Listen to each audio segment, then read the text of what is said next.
Hello, my name is George C. Bradley, and today's presentation will be on how to run a one-way multivariate analysis of variance using SPSS. Multivariate analysis of variance, MANOVA, is a multivariate extension of analysis of variance. As with ANOVA, the independent variables of a MANOVA are factors, and each factor has two or more levels. Unlike an ANOVA, MANOVA includes multiple dependent variables rather than a single dependent variable.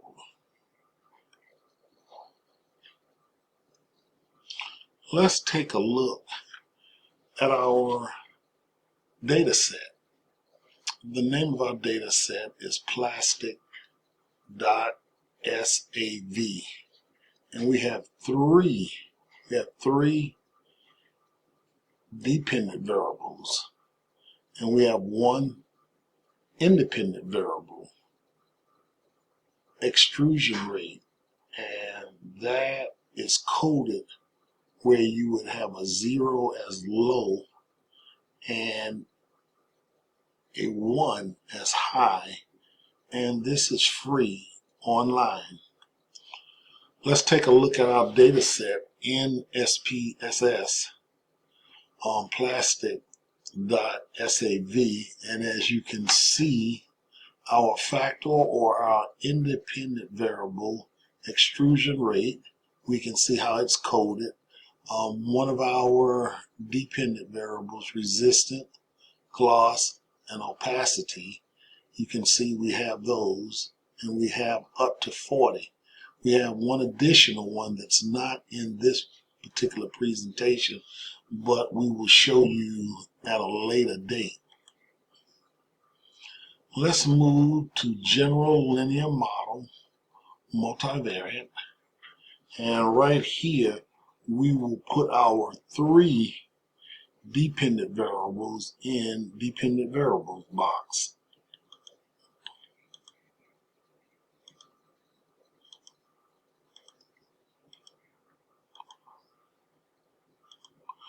And extrusion rate, we'll highlight that, and that'll go into our fixed factors. Our model stays the same. Now here, where we use a type 3, if we had some missing values, we could use type 4 there if we had missing values, but we have all our values here. And we want to go to plot, and we have our independent variable. We're going to take that to the horizontal axis and add it as a plot. We only have two groups, so we don't have to worry about post hoc. We're not going to save anything. Let's move to options. Our overall, we want to display that means.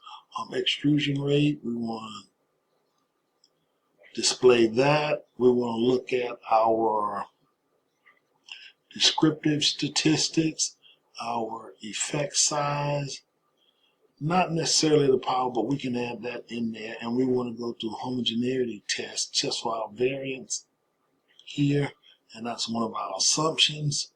We can go here to compare main means. We can use the LSD, but I'm going to go down to Bonferroni, which is a, I think it's more robust. It has more power here. Okay, and we can go to continue. Right here, we can hit OK. And when we go to OK, we have our information, extrusion rate, we have 20, and for low, and we have 20 for high. We can go right here with our dependent variables. We can take a look at the means, and we can take a look at the standard deviations, and we can take a look at the numbers, and we can see consistency there. Now we'll go to our first assumption a test of equality of covariance matrices. And if we go to the significant level here, if that is below 0.05, we can reject. Now there is information out there that says that you can go to 0.005, and let me click on that right quickly so you can see it. You can see it, and you can probably take a picture of it. That right here, and you have that reference. So when you're looking at that box, and when you're looking at that, you can use 0.005. So keep that in mind, and here is the reference for that. But right here we accept, and we met the assumption there. A multivariate test. We don't want to go to intercept. We don't need that information here. We can go to our factor.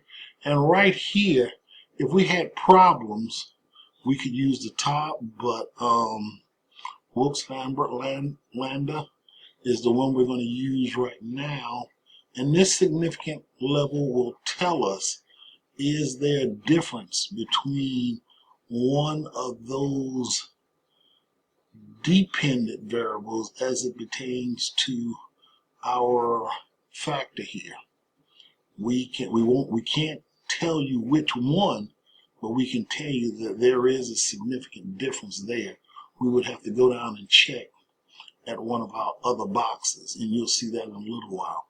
Let's go next to our Levine's test of equality of error with variances, and you can see right here that the one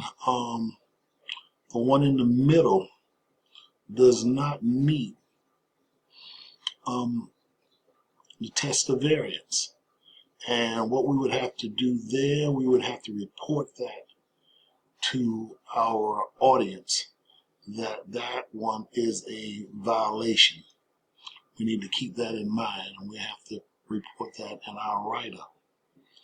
As we move down to test of between subjects effects, and we can go down here to our exclusion rate, and we can look at our 3 dependent variables, and each one is basically conducting an analysis of variance to see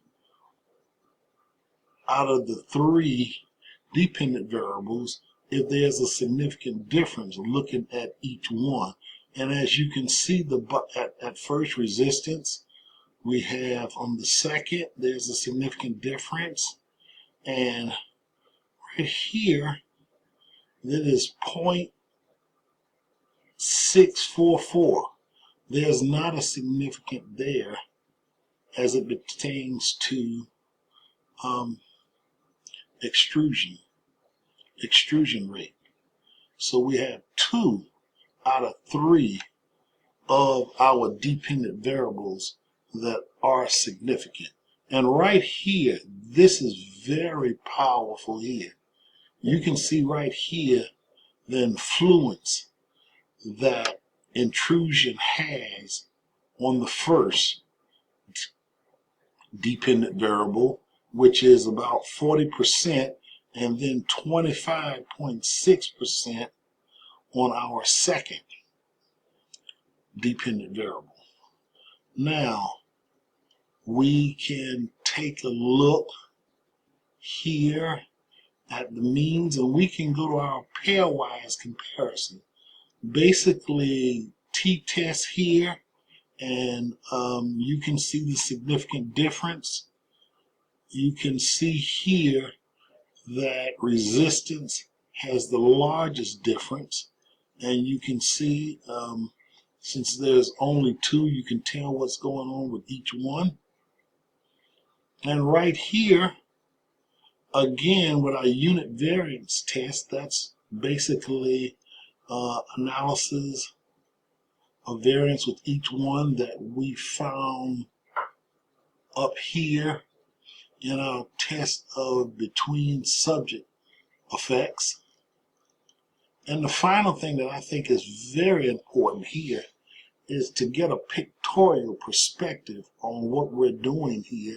We can see with extrusion rate, you have low and you have high, and you can see the difference where it's significant. Now, right here, you can see you have the reversed effect here. With low, you have a high number, and then with high, you have a low number. And our bottom picture, there's not a significant difference there. So we would probably ignore that one. Are there any questions? If you have any questions, please contact me at my email address, georgecbradley59@gmail.com. Thank you.